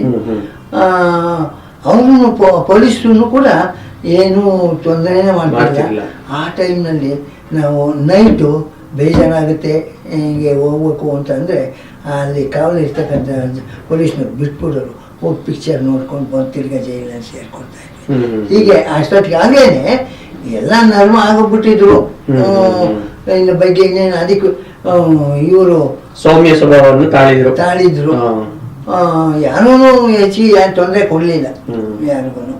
ಫಸ್ಟ್ ತೊಂದರೆ ಆಯ್ತು ವಿನ ಈಚೆಗೇನು ತೊಂದರೆ ಆಗ್ಲಿಲ್ಲ. ನಿಮ್ಮನ್ನ ಅಷ್ಟು ದಿನ ಹಾಕೋದಕ್ಕೆ ಈಗ ಅಲ್ಲಿಗಾಗ್ಲೇ ಸೌಮ್ಯ ಸ್ವಭಾವ ಬಂದಿತ್ತು, ನೀನ್ ಸ್ವತಂತ್ರ ಬರುತ್ತೆ ಬಿಟ್ಟು ಹೋಗಿರ್ಲಿಲ್ಲ. ಸೊ ಬಟ್ ಅಂತ ಸಂದರ್ಭದಲ್ಲೂ ಕೂಡ ನಿಮ್ಮನ್ನ ಜೈಲಿಗೆ ಹಾಕಿದ ಕಾರಣನಾದ್ರು ಏನು? ಏನೋ ಒಂದು ಇದಿರ್ಬೇಕಲ್ಲ, ತುಂಬಾ ಗಲಾಟೆ ಮಾಡ್ತಾರೆ ಅಥವಾ ಮಾಡ್ತಾರೆ. ಅಲ್ಲಿ ಇಲ್ಲಿ ಇದ್ಕೊಂಡು ಅದೇ ಈ ಸಿನಿಮಾಗಳು ಕಡಿಯೋದು, ಈ ಹೆಂಡದ ಅಂಗಡಿಗಳನ್ನ ಇದು ಮಾಡೋದು, ಹೆಂಡದ ಇದು ಮಾಡೋದು, ಇವೆಲ್ಲ ಮಾಡೋದು, ಎಲ್ಲ ಮಾಡಿ ಆಮೇಲೆ ತಾಲೂಕು ಆಫೀಸು ಇದು ಇರ್ತಿತ್ತ, ಅಲ್ಲಿ ಬಾವುಟ ಹಾರಿಸ್ಬೇಕು ಅಂತ ಹೋದ ಮೇಲೆ. ಎಲ್ಲಿ, ಯಾವ ತಾಲೂಕು ಆಫೀಸು? ಇದು ಗೋಲಿಬಿನ್ನೂರು. Okay okay. ಅಲ್ಲಿ ಆವಾಗ ಅಲ್ಲೇ ಅರೆಸ್ಟ್ ಮಾಡಿಕೊಂಡು ಜೈಲಿಗೆ ಹಾಕಿದ್ರು. ಓ, ಬಾವುಟ ಆರಿಸದೇ ಇರ್ಲಿ ಅಂತ ಯಾವಾಗ ಬ್ರಿಟಿಷ್ ಸರ್ಕಾರ ಇತ್ತು. Okay okay. ನಿಮ್ಮ ಭಾರತದ ಬಾವುಟ ಆರಿಸೋದಿಕ್ಕೆ ಹೋದಂತ ಸಂದರ್ಭದಲ್ಲಿ ಅವರು ನಿಮ್ಮನ್ನ ಅರೆಸ್ಟ್ ಮಾಡ್ತಾರೆ, ಅದನ್ನ ವಿರೋಧಿಸಿ. ಆಮೇಲೆ ನಿಮ್ಗೆ ಸ್ವತಂತ್ರ ಬಂದ ನಂತರ ನೀವು ಆಚೆ ಬರ್ತೀರಿ. ಆಚೆ ಬಂದಾದ ನಂತರ ಯಾವುದೇ ರೀತಿಯಾದಂತ ಸಮಸ್ಯೆಗಳು ಅವ್ರ ಕಡೆಯಿಂದ ಆಗ್ಲಿಲ್ವಾ? ಅಥವಾ ಸ್ವತಂತ್ರ ಬಂದಂತ ಕ್ಷಣಗಳು ಅಥವಾ ಸ್ವತಂತ್ರ ಬಂದಂತ ಹೊಸದಾಗಿ ಬಂದಂತ ಸಂದರ್ಭದಲ್ಲಿ ಈಗ ಎಲ್ಲರೂ ಫ್ರೀ ಆಗ್ತಾರೆ ಅಥವಾ ಯಾವುದೇ ರಿಸ್ಟ್ರಿಕ್ಷನ್ಸ್ ಇರಲ್ಲ, ಆ ದಿನಗಳು ಹೇಗಿತ್ತು ನಿಮ್ಗೆ? ಅವಾಗ ಹೇಗೆ ಅನ್ಸೋದು? ಆ ಸ್ವತಂತ್ರದ ಹಿಂದಿನ ದಿನಗಳು ಹೇಗಿತ್ತು ಗಿಂತನವಾ? ಸ್ವತಂತ್ರದ ಹಿಂದಿನ ದಿನಗಳ ನಂತರ ಈ ಇವರು ಮಂತ್ರಿಮಂಡಲವನ್ನ ಸ್ಥಾಪನೆ ಮಾಡ್ಕೋಬೇಕು ಅಂತ ಮಾಡಿದ್ರಲ್ಲ, ಆವಾಗ ಕೆ ಸಿ ರೆಡ್ಡಿ ನೇತೆ ಇವರೆಲ್ಲ ಅವನ್ನೆಲ್ಲ ಒಂದು ಮಂತ್ರಿಮಂಡಲ ಸ್ಥಾಪನೆ ಮಾಡಿದ್ರು. ಆಗ ನಮ್ಮದೇ ಸರ್ಕಾರ ಆಯ್ತಲ್ಲ, ಆಗ ನಮ್ಗೆ ಯಾವ ತೊಂದರೆನೂ ಇಲ್ದಂಗೆ ನೋಡ್ಕೊಳ್ತಾ ಇದ್ದ ಅಷ್ಟೇ. ಏನು ತೊಂದರೆನೇ ಇಲ್ಲ ಆಚೆಗೆ. ಮೊದಲು ತೊಂದರೆ, ಈಚೆಗೇನು ಇಲ್ಲ. ಸ್ವತಂತ್ರ ಹೋರಾಟದಲ್ಲಿ ನಮ್ಮ ತಾಲೂಕಿನವ್ರು ನಿಮ್ ಸಹಪಾಠಿಗಳು ಯಾರಾದ್ರೂ ಇದ್ರ, ನಿಮ್ಮ ಒಡನಾಡಿಗಳು? ಇಲ್ಲಿಯವರು ಯಾರು ಇರ್ಲಿಲ್ಲ. ನನಗೇನು ಎಲ್ಲ ಅಲ್ಲೇವರೇ, ಗೋರಿಬಿದನೂರು ತಾಲೂಕಿನವರು ಅವರೇ ಜಾಸ್ತಿ. ಗುಲ್ಬಂಡಿ ಅವರು ಕೆಲವರು ಇದ್ರು. ಅಲ್ಲಿ ಓದಂತ ಸಂದರ್ಭದಲ್ಲಿ ಅಲ್ಲೇ ಓದ್ತಾ ಇದ್ದಿದ್ದು, ಹೈಸ್ಕೂಲ್ ನಲ್ಲಿ ಓದ್ತಾ ಇದ್ದಿದ್ದು. ಸೊ ನೀವು ಅಲ್ಲಿ ಪ್ರಚೋದನೆಗೊಳಗಾಗಿ ಆ ಒಂದು ಕಿಚ್ಚನ್ನ ಇಲ್ಲಿಗೆ ಬಂದಾಗ, ನಿಮ್ಮ ಹುಟ್ಟಿದ ಊರಿಗೆ ಬಂದಂತ ಸಂದರ್ಭದಲ್ಲಿ ಇಲ್ಲಿ ನೀವು ಯುವಕರಿಗೆಲ್ಲ ಏನು ಅದನ್ನ ಯುವಕರಿಗೆ ಕರೆದು ಇದು ಬೆಳಗಿನ ಜಾವ 5 ಗಂಟೆಯಲ್ಲಿ ಕರೆದು ಮಕ್ಕಳನ್ನ ಅವ್ರಿಗೆಲ್ಲ ಸ್ವಲ್ಪ ಇದು ಮಾಡಿ, ನಿಮಗೆ ಇದನ್ನ ಅದೇ ಡ್ರಿಲ್ ಮಾಡೋದು, ಹಿಂಗಿರ್ಬಾರ್ದು, ಹೇಗಿರ್ಬೇಕು, ನಾವು ಒಳ್ಳೆ ದೇಶ ಸೇವಕರಾಗಬೇಕು, ಇದನ್ನ ನಾವು ಆಳ್ಕೊಳ್ಳೋ ಮಟ್ಟಕ್ಕೆ ಬರ್ಬೇಕು ನಾವು. ಅವರಿಗೆ ದಾಸರಾಗಿ ನಾವು ಇದು ನಮ್ಮನ್ನ ಏನ್ ಬಿಟ್ಟಿದ್ದಾರೆ ಎಲ್ಲ ದೋಚ್ಕೊಂಡು ಹೋದ್ರು. ಆದ್ರಿಂದ ನಾವೆಲ್ಲ ನಮ್ಮ ಸೇವೆ ಮಾಡ್ಬೇಕು, ಜನಸೇವೆ ಮಾಡ್ಬೇಕು. ಮೇಯ್ನು ನನಗಿದ್ದು ಜನಸೇವೆ, ದೇಶ ಸೇವೆ. ನೆಕ್ಸ್ಟ್ ಈ ಗಳಿಗೆಯಲ್ಲೂ ನನಗೆ ಅದೇನೆ. ನೀವು ಈಗ 100 ಜನ ಇರ್ತಾರೆ ಅನ್ಕೊಳ್ಳಿ, 100 ಜನದಲ್ಲಿ ನೀವು ಒಬ್ಬರಷ್ಟೇ ಬದಲಾವಣೆಯಾಗಿ ವ್ಯವಸ್ಥೆ ವಿರುದ್ಧ ತಿರುಗಿ ಬೀಳಿದಾಗ, ಆ ವ್ಯವಸ್ಥೆ ವಿರುದ್ಧ ತಿರುಗಿ ಬೀಳೋದನ್ನ ಅವ್ರಿಗೆ ಅರ್ಥೈಸೋ ಸಂದರ್ಭದಲ್ಲಿ ಸೊ ಅವರ ಒಂದು ಇದು ಹೇಗಿತ್ತು, ರೆಸ್ಪಾನ್ಸ್ ಹೇಗಿತ್ತು? ಅವರ ಒಂದು ರೆಸ್ಪಾನ್ಸ್ ನಿಮ್ಗೆ, ನೀವು ಹೇಳುವಾಗದನ್ನ ಅದನ್ನ ಕೇಳೋರು ಅಥವಾ ಫಾಲೋ ಮಾಡೋರು ಅಥವಾ ಕೇಳೋರು ಅಷ್ಟೇ. ನಮ್ಮ ಇದಕ್ಕೆ ಬರ್ತಿರ್ಲಿಲ್ಲ, ಮೊದಲು ಬರ್ತಿರ್ಲಿಲ್ಲ. ಆಮೇಲೆ ಒಂದ್ ಕೊನೆಗೆ ಸ್ವಲ್ಪ ಕಾಲಗಳು ಕಳೆದ ಮೇಲೆ ಅವರು ಅರ್ಥ ಮಾಡಿಕೊಂಡು ನಮ್ಮ ಇದಕ್ಕೆ ಸ್ಪಂದಿಸೋಕೆ ಪ್ರಾರಂಭ ಮಾಡಿದ್ರು, ಸಪೋರ್ಟ್ ಮಾಡಿದ್ರು. ನಿಮ್ಮ ಹೋರಾಟಗಳಿಗೆ ಅವರೆಲ್ಲ ಕೈ ಜೋಡಿಸಿ ಈಗ ಯಾವ್ದು ಹೇಳಿದ್ರು ಮಾಡ್ತಾರೆ, ಪರವಾಗಿಲ್ಲ. ನಿಮ್ಮೂರಿನಲ್ಲಿ ನೀವಷ್ಟೇ ಹೋರಾಟಗಾರರಾಗಿ ಹೊರಬಂದ ನಂತರ ನಿಮ್ಮೂರಿನ ಜನರ ಒಂದು ಸಪೋರ್ಟ್ ಯಾವ ರೀತಿ ಇತ್ತು? ನಮ್ಮ ಊರಿಗೆ ಬಂದ ಮೇಲೆ ನನ್ನ ಜೊತೆಯಲ್ಲಿ ಇದ್ದವನು ಒಬ್ಬ, ಅವನು ಸ್ವಲ್ಪ ನಮಗೆ ಸಪೋರ್ಟ್ ಮಾಡೋನು. ಆಮೇಲೆ ಇನ್ನೊಬ್ಬ ಮಧುಗಿರಿಯಲ್ಲಿ ಸ್ಟಡಿ ಮಾಡ್ತಾ ಇದ್ದ, ಅವನು ಅಲ್ಲಿ ಅವನ ಹೆಡ್ ಮಾಸ್ಟರ್ನ ಹೊಡೆದ್ಬಿಟ್ಟು ಒಂದು ಅರೆಸ್ಟ್ ವಾರೆಂಟ್ ಬಂದಿತ್ತು, ಅಲ್ಲೆಲ್ಲ ಇದ್ದ. ನನಗೆ ಸಪೋರ್ಟ್ ಮಾಡೋನು. ಅವನ್ನ ಹೋಗಿ ಅಪಾಲಜಿ ಬರ್ಕೊಟ್ಬಿಟ್ಟು ಬಂದ್ಬಿಟ್ರು. ಅವನೇನು ಅರೆಸ್ಟ್ ಮಾಡೋಕ್ಕೆ ಇದು ಮಾಡಲಿಲ್ಲ, ಬಿಟ್ಬಿಟ್ರು ಅವನ್ನ. ಅವರು ನನಗೆ ಸ್ವಲ್ಪ ಸಪೋರ್ಟ್ ಮಾಡಿದ್ರು. ಅಂದ್ರೆ ನೀವು ಈಗ ಅಲ್ಲಿಂದ ಪ್ರಚೋದನೆಗೊಳಗಾಗಿ ಬಂದಿದ್ರಲ್ಲ ದೇಶ ಸೇವೆಗೆ ಅಂತ ಹೇಳ್ಬಿಟ್ಟು, ದೇಶದ ಬಗ್ಗೆ ಹೋರಾಟ ಮಾಡಬೇಕು, ಭಾಷೆ ಬಗ್ಗೆ, ಅದೆಲ್ಲ ನಿಮ್ ತಲೆಗೆ ಆಲ್ರೆಡಿ ಕೂತಿತ್ತು. ಸೊ ಇಲ್ಲಿನ ಜನಗಳನ್ನ, ನಮ್ಮ ತಾಲೂಕಿನ ಜನಗಳನ್ನ ಅಥವಾ ನಮ್ಮೂರಿನ ಜನಗಳನ್ನ ಬದಲಾವಣೆ ಮಾಡ್ಬೇಕು ಅನ್ನೋ ಕಾರಣಕ್ಕೋಸ್ಕರ ಏನಾದ್ರು ಸಭೆ ಆ ತರದ್ ಇದ್ ಮಾಡೋದು ಅಥವಾ ಹುಡುಗರು ಯುವಕರನ್ನ ಕೂಡಿ ಹಾಕುವಂಥದ್ದು, ಅವ್ರಿಗೆ ಹೇಳುವಂಥದ್ದು, ಅವ್ರಿಗೆ ನಿಚ್ಚೋಚ್ಚುವಂಥದ್ದು, ಯುವಕರನ್ನ ಕೂಡಿ ಹಾಕೊಂಡು ಹೇಳ್ತಾ ಇದ್ದೆ. ದೊಡ್ಡವರು ಬರ್ತಾ ಇರ್ಲಿಲ್ಲ, ದೊಡ್ಡವ್ರು ಏನು ಬರ್ತಾ ಇರ್ಲಿಲ್ಲ. ಏನ್ ಹೇಳೋರು ಅವರು? ಆಗ ದೊಡ್ಡವ್ರು ಏನ್ ಹೇಳೋರು? ಏನು ಹೇಳ್ತಾ ಇರ್ಲಿಲ್ಲ. ಎದುರ್ಕೊಳ್ಳೋರು ಅಥವಾ ಏನು? ಇಲ್ಲ, ನಮ್ಗೇನು ಎದುರ್ಕೊಳ್ತಿರ್ಲಿಲ್ಲ. ಏನು ನಮ್ಗೆ ಸ್ವತಂತ್ರ ಅಲ್ಲಿ ಬಂದೈತೆ, ಏನೋ ಮಾತಾಡ್ತಾವ್ರೆ, ಮಾತಾಡಿದ್ರು ಅಷ್ಟೇ. ನಮಗೆ ಬಂದು ಸಪೋರ್ಟ್ ಮಾಡ್ತಿಲ್ಲ. ನನ್ನದೇ ಮೇನ್ ಗುರಿ ಮಕ್ಕಳನ್ನ ತಯಾರು ಮಾಡಬೇಕು, ದೇಶ ಪ್ರೇಮಿಗಳನ್ನಾಗಿ ಮಾಡಬೇಕು ಮಕ್ಕಳನ್ನ. ಜನಸೇವೆ, ದೇಶ ಸೇವೆ ಇವೆರಡೇ ನಮ್ಮ ಮೇನ್ ಗುರಿ. ಆದ್ರಿಂದ ಜನಗಳಿಗೆ ಈ ವಿಷಯವಾಗಿ ನಾನು ಹೇಳ್ತಾ ಇದ್ದೆ, ದೇಶ ಸೇವೆ ಮಾಡಬೇಕು, ಜನಸೇವೆ ಮಾಡಬೇಕು, ಮೇನ್ ಗುರಿ ಅದು. ಈ ಗಳಿಗೆಯಲ್ಲೂ ನಾನು ಅದನ್ನೇ ಹೇಳೋದಲ್ಲಿ. ನಾನು ಅಲ್ಲಿ ದಾಸೋಹ ನಡೆಸ್ತಾ ಇದ್ದೆ ಅಥವಾ ಜನ ಬರ್ತಿರ್ತಾರೆ, ಅವರಿಗೆಲ್ಲ ಇದೇ ಹೇಳೋದು. ಇನ್ನು ಶಿಕ್ಷಕ ವೃತ್ತಿ ಪ್ರಾರಂಭ ಮಾಡಿದ್ರಲ್ಲ, ಸೊ ಆ ಸಂದರ್ಭದಲ್ಲಿ ಅವಾಗಿನ ವಿದ್ಯಾರ್ಥಿಗಳ ಮನಸ್ಥಿತಿ ಹೇಗಿತ್ತು? ನೀವು ಈ ದೇಶ ಭಾಷೆ ಬಗ್ಗೆ? ಇಲ್ಲ, ದೇಶ ಭಾಷೆ ಬಗ್ಗೆ ಮಕ್ಕಳಲ್ಲಿ ಇದು ಮೂಡಿತ್ತು, ದೇಶಾಭಿಮಾನ ಮೂಡಿತ್ತು. ನಾನು ಅಲ್ಲಿ ಹೈಸ್ಕೂಲ್ನಲ್ಲಿ ವ್ಯಾಯಾಮ ಶಿಕ್ಷಕನಾಗಿ ನಮ್ಮ ಹೆಡ್ ಮಾಸ್ಟರ್ ನನ್ನನ್ನೇ ಅಲ್ಲಿ ಅಪಾಯಿಂಟ್ ಮಾಡ್ಕೊಂಡ್ರು. ಸೇವಾದಳ ಕೇಂದ್ರ ನಾಯಕ್ ಮಾಡ್ಕೊಂಡಿದ್ದಲ್ಲ, ಆಯ್ದ ಮೇಲೆ ಅಲ್ಲಿ ಮಾಡ್ಕೊಂಡ್ರು. ಆವಾಗ NS ಹರ್ಡೀಕರ್ ಅಂತ ಈ ಸೇವಾದಳ ಸ್ಥಾಪನೆ ಮಾಡಿದವರು, ಅವರು ನಮ್ಮ ಸ್ಕೂಲಿಗೆ ಬಂದಿದ್ರು, ಮಿನಿಸ್ಟ್ರುಗಳು ಬಂದಿದ್ರು, KC ರೆಡ್ಡಿ ಬಂದಿದ್ರು. ನಾನು ಹೈಸ್ಕೂಲ್ನಲ್ಲಿ ಇದು ಮಾಡ್ತಾ ಇದ್ದಾಗ ಆವಾಗ ಮಕ್ಕಳಲ್ಲಿ ಇದು ಟ್ರೈನಿಂಗ್ ಕೊಡ್ತಾ ಇದ್ವಲ್ಲ, ಏನು ವ್ಯಾಯಾಮ ಶಿಕ್ಷಣ. ಆ ಸಂದರ್ಭಗಳಲ್ಲಿ ಈ ದೇಶ ಪ್ರೇಮದ ಬಗ್ಗೆ ಜನಗಳಲ್ಲಿ ಮಕ್ಕಳಲ್ಲಿ ತುಂಬುತ್ತಾ ಇದ್ದೆ, ನಾನು ಹೇಳ್ತಾ ಇದ್ದೆ. ನೀವಷ್ಟೇ ಹೋರಾಟಗಾರರಾಗಿ ಹೊರಬಂದ ನಂತರ ನಿಮ್ಮೂರಿನ ಜನರ ಒಂದು ಸಪೋರ್ಟ್ ಯಾವ ರೀತಿ ಇತ್ತು? ನಮ್ಮ ಊರಿಗೆ ಬಂದ ಮೇಲೆ ನನ್ನ ಜೊತೆಯಲ್ಲಿ ಇದ್ದವನು ಒಬ್ಬ, ಅವನು ಸ್ವಲ್ಪ ನಮಗೆ ಸಪೋರ್ಟ್ ಮಾಡೋನು. ಆಮೇಲೆ ಇನ್ನೊಬ್ಬ ಮಧುಗಿರಿಯಲ್ಲಿ ಸ್ಟಡಿ ಮಾಡ್ತಾ ಇದ್ದ, ಅವನು ಅಲ್ಲಿ ಅವನ ಹೆಡ್ ಮಾಸ್ಟರ್ನ ಹೊಡೆದ್ಬಿಟ್ಟು ಒಂದು ಅರೆಸ್ಟ್ ವಾರೆಂಟ್ ಬಂದಿತ್ತು, ಅಲ್ಲೆಲ್ಲ ಇದ್ದ. ನನಗೆ ಸಪೋರ್ಟ್ ಮಾಡೋನು. ಅವನ್ನ ಹೋಗಿ ಅಪಾಲಜಿ ಬರ್ಕೊಟ್ಬಿಟ್ಟು ಬಂದ್ಬಿಟ್ರು. ಅವನ್ನೇನು ಅರೆಸ್ಟ್ ಮಾಡೋಕ್ಕೆ ಇದು ಮಾಡಲಿಲ್ಲ, ಬಿಟ್ಬಿಟ್ರು ಅವನ್ನ. ಅವರು ನಮ್ಗೆ ಸ್ವಲ್ಪ ಸಪೋರ್ಟ್ ಮಾಡಿದ್ರು. ಅಂದ್ರೆ ನೀವು ಈಗ ಅಲ್ಲಿಂದ ಪ್ರಚೋದನೆಗೊಳಗಾಗಿ ಬಂದಿದ್ರಲ್ಲ ದೇಶ ಸೇವೆಗೆ ಅಂತ ಹೇಳ್ಬಿಟ್ಟು, ದೇಶದ ಬಗ್ಗೆ ಹೋರಾಟ ಮಾಡಬೇಕು, ಭಾಷೆ ಬಗ್ಗೆ, ಅದೆಲ್ಲ ನಿಮ್ ತಲೆಗೆ ಆಲ್ರೆಡಿ ಕೂತಿತ್ತು. ಸೊ ಇಲ್ಲಿನ ಜನಗಳನ್ನ, ನಮ್ಮ ತಾಲೂಕಿನ ಜನಗಳನ್ನ ಅಥವಾ ನಮ್ಮೂರಿನ ಜನಗಳನ್ನ ಬದಲಾವಣೆ ಮಾಡ್ಬೇಕು ಅನ್ನೋ ಕಾರಣಕ್ಕೋಸ್ಕರ ಏನಾದ್ರು ಸಭೆ ಆ ತರದ್ ಇದ್ ಮಾಡೋದು, ಅಥವಾ ಹುಡುಗರು ಯುವಕರನ್ನ ಕೂಡಿ ಹಾಕುವಂಥದ್ದು, ಅವ್ರಿಗೆ ಹೇಳುವಂಥದ್ದು, ಅವ್ರಿಗೆ ಯುವಕರನ್ನ ಕೂಡಿ ಹಾಕೊಂಡು ಹೇಳ್ತಾ ಇದ್ದೆ. ದೊಡ್ಡವರು ಬರ್ತಾ ಇರ್ಲಿಲ್ಲ, ದೊಡ್ಡವ್ರು ಏನು ಬರ್ತಾ ಇರ್ಲಿಲ್ಲ. ಏನ್ ಹೇಳೋರು ಅವರು ಆಗ? ದೊಡ್ಡವ್ರು ಏನ್ ಹೇಳೋರು? ಏನು ಹೇಳ್ತಾ ಇರ್ಲಿಲ್ಲ. ಎದುರ್ಕೊಳ್ಳೋರು ಅಥವಾ ಏನು? ಇಲ್ಲ, ನಮ್ಗೇನು ಎದುರ್ಕೊಳ್ತಿರ್ಲಿಲ್ಲ.